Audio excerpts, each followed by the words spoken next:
Tuan Ibrahim minta Ahmad Zahid direhatkan. Akmal Saleh cabar Tuan Ibrahim rehatkan juga Menteri Besar Kedah dan Perlis. Perdana Menteri tegas pertahankan nasib penjawat awam. Sekretariat baru ditubuhkan untuk mengawal belanja kerajaan. Peguam dakwa keputusan Mahkamah Switzerland buktikan Najib Razak tidak terlibat 1MDB. MB Kedah versus MB Selangor hari ini dalam perlawanan persahabatan bola sepak.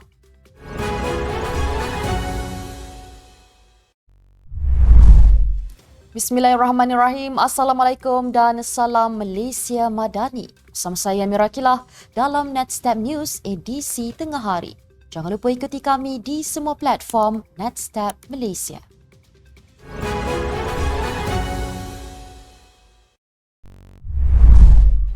Datuk Seri Dr. Ahmad Zahid Hamidi perlu diberikan cuti bagi memberi laluan kepada siasatan bebas terhadap dirinya sehingga selesai. Timbalan Presiden PAS Datuk Seri Tuan Ibrahim Tuan Man berpendapat sedemikian susulan Ahmad Zahid mengalu-alukan pihak berkuasa untuk menyiasat dakwaan terdapat unsur memperdaya yang di-Pertuan Agong ke-16 ketika mengemukakan akuan berkanun SD bagi pembentukan kerajaan perpaduan. Beliau membidas kenyataan Ahmad Zahid bahawa 10 ahli Parlimen Barisan Nasional yang menandatangani ikrar SD kepada Perikatan Nasional tidak boleh berbuat demikian kerana mereka telah menandatangani dokumen untuk memberi kuasa kepada pengerusi BN bagi membentuk kerajaan selepas PRU 15. Seterusnya, beliau turut bertanyakan kesediaan Ahmad Zahid untuk melepaskan jawatan sebagai Timbalan Perdana Menteri sekiranya salah urus atau penipuan kepada Yang di-Pertuan Agong terbukti. Beliau juga meminta Presiden UMNO itu untuk kembali kepada perlembagaan di mana setiap ahli parlimen mempunyai hak memberi sokongan kepada sesiapa untuk menjadi Perdana Menteri. Sementara itu, Datuk Dr. Akmal Saleh memberikan pandangan kepada Tuan Ibrahim supaya merehatkan Menteri Besar Kedah Datuk Seri Muhammad Sanusi Mat Noor dan Menteri Besar Perlis Muhammad Shukri Ramli terlebih dahulu. Ketua Pemuda UMNO itu berkata ini kerana kedua-dua tokoh PAS berkenaan masing-masing mempunyai kes dalam siasatan dan sedang didakwa di mahkamah. Justru katanya sebelum mahu menyuruh Presiden UMNO Datuk Seri Dr. Ahmad Zahid Hamidi bercuti, Timbalan Presiden PAS itu sepatutnya meminta dua menteri besar dari parti tersebut berbuat demikian terlebih dahulu. Akmal berkata demikian melalui hantarannya di laman sosial, seterusnya menggesa Tuan Ibrahim supaya menyatakan pendirian berhubung kenyataan pengerusi PN Tan Sri Muhyiddin Yassin yang menghina Sultan Pahang ketika kempen PRK Dun Nenggiri baru-baru ini. Sebelum ini, Ahmad Zahid Hamidi dalam satu sidang media berkata beliau sedia disiasat berhubung dakwaan terdapat unsur tipu helah atau memperdaya Yang di-Pertuan Agong ke-16 ketika mengemukakan akuan berkanun bagi pembentukan kerajaan perpaduan.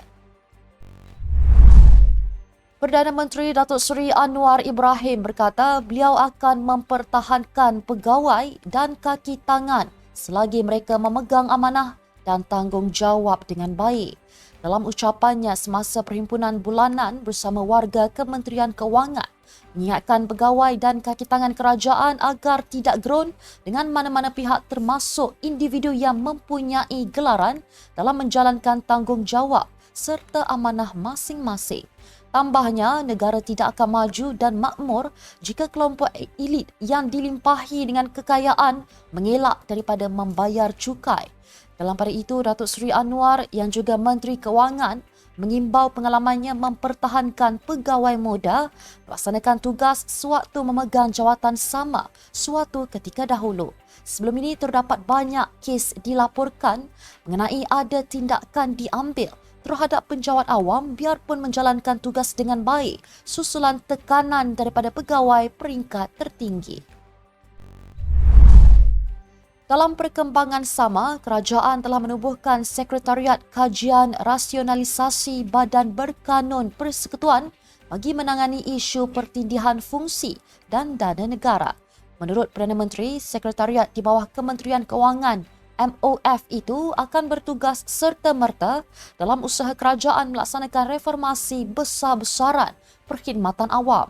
Di samping pengumuman tersebut, beliau turut menggesa ketua-ketua jabatan serta pejabat awam keseluruhannya berjimat cermat dalam menggunakan dana kerajaan. Semalam, Datuk Seri Anwar membayangkan reformasi besar-besaran membabitkan agensi dan jabatan kerajaan akan dilaksanakan bulan ini. Langkah itu menurutnya diambil selepas reformasi penggabungan agensi dan jabatan masih di peringkat tidak memuaskan.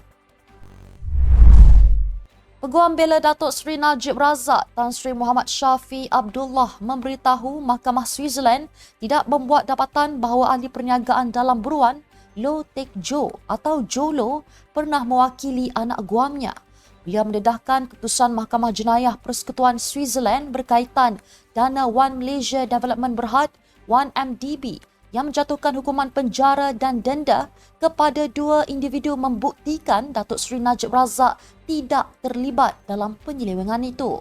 Kata beliau, kedua-dua tertuduh itu, Ketua Eksekutif Petro Saudi Tarek Obaid dan Patrick Mahoney, seorang pengarah di syarikat penerokaan dan pengeluaran minyak Arab Saudi, sebenarnya hanya dikaitkan dengan ahli perniagaan dalam buruan Jolo.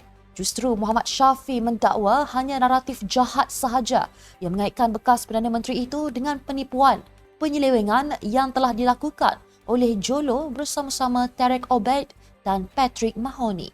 Ketika ini katanya pihaknya merancang untuk menulis secara rasmi kepada Mahkamah Jenayah Persekutuan Switzerland untuk mendapatkan penghakiman penuh sabitan dan hukuman penjara terhadap dua eksekutif PSI. Najib ketika ini sedang dibicarakan atas 25 pertuduhan salah guna kuasa dan penggubahan wang haram melibatkan 2.27 bilion ringgit dana 1MDB. Sebelum ini pendakwaan sudah memanggil 50 saksi termasuk bekas pegawai 1MDB Jasmine Lu yang didakwa sebagai antara sekutu rapat Jolo. Dua menteri besar bakal berentap dalam perlawanan persahabatan bola sepak yang dijadualkan berlangsung pada jam 5 petang hingga 7 malam ini. Pertembungan antara pilihan Menteri Besar Selangor, Datuk Seri Amiruddin Syari dan pilihan Menteri Besar Kedah, Datuk Seri Muhammad Sanusi Mak Nor akan diadakan di Pusat Latihan Selangor FA Shah Alam. Difahamkan ia merupakan pertembungan yang julung kali diadakan buat kedua-dua figura hebat itu dalam usaha merapatkan ukhuwah.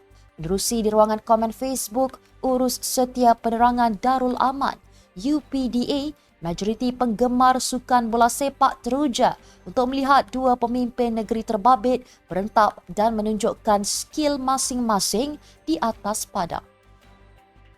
Sekian untuk edisi tengah hari ini. Ikuti perkembangan semasa, isu-isu panas politik Malaysia setiap hari hanya di Netstep News. Jangan lupa untuk follow Facebook Netstep Malaysia dan subscribe YouTube Netstep TV. Netstep Malaysia, bersama melangkah dengan yakin. Saya Mirakilah, Assalamualaikum dan salam sejahtera.